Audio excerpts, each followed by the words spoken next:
We're going to talk now about layer masking, okay? So everything we've done so far with our selection tools, we've been doing a lot of like copying or cutting and pasting, and all of that is considered destructive editing, okay? And the key to understanding what destructive editing is when you make that selection and you cut it out or you do whatever you do to it, you have all the pixels you selected, but you don't have anything else. So if like I accidentally overselected or underselected something, really just underselecting, I don't have a way to bring those pixels back.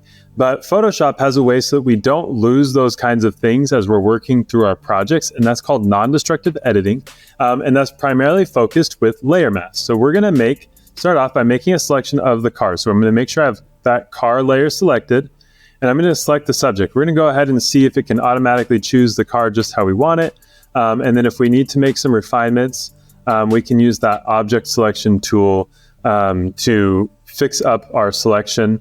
But it did a pretty good job. We'll just come in here to the object selection tool. We're going to hold down the Alt key and just, remove some portions here and kind of work our way back to where we have a pretty good selection of the car. It's not perfect, but for what we're doing right now, really it is fantastic. Except now it's going all wonky on me. We're going to go into select and mask and just refine this. It's a good little practice to review anyways. So as we come into select and mask, we can actually come in and just use the straight up paintbrush. So I'm going to use the object selection tool to, hey, I don't want all of the ground, but I do want my car. It doesn't like when I resize my brush with the brackets in this mode. But now I'm going to get just the normal brush, and I'm going to hold down the Alt key and just paint away some of this here and kind of fix it up.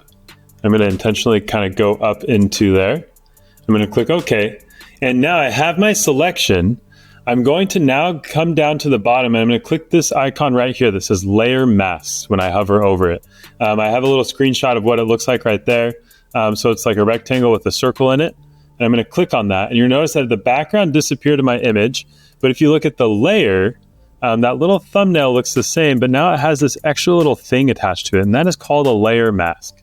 And a layer mask basically hides everything that's black and shows everything that's white.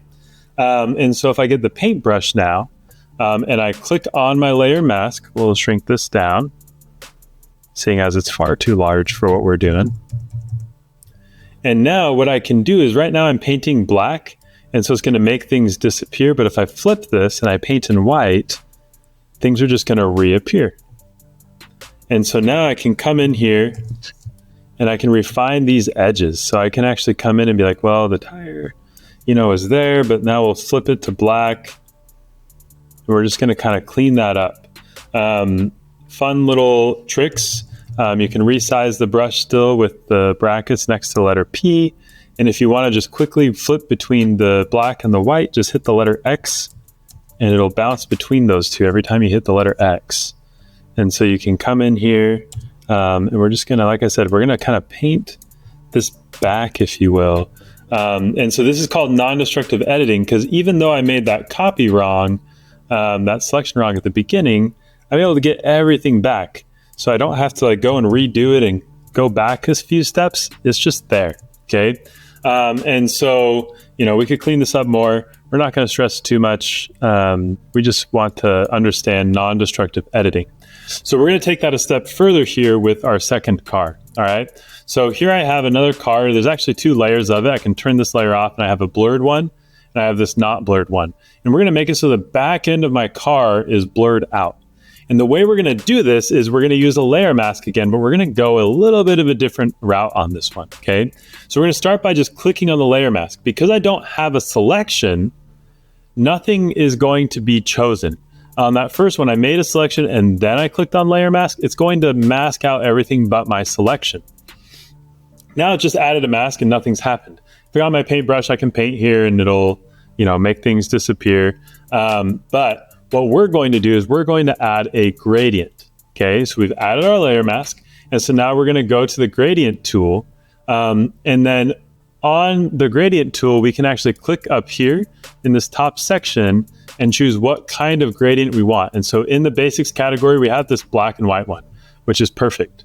And you'll notice that now when I come over my screen, I have this little hash mark, and I can actually draw, and you'll see it going live. It's basically drawing my gradient onto that layer mask, but what that's doing is making it so that that layer underneath is showing and the layer above is hiding. So if I got rid of the blur layer, you can see the mask is just erasing it with that gradient to make that blur layer show up.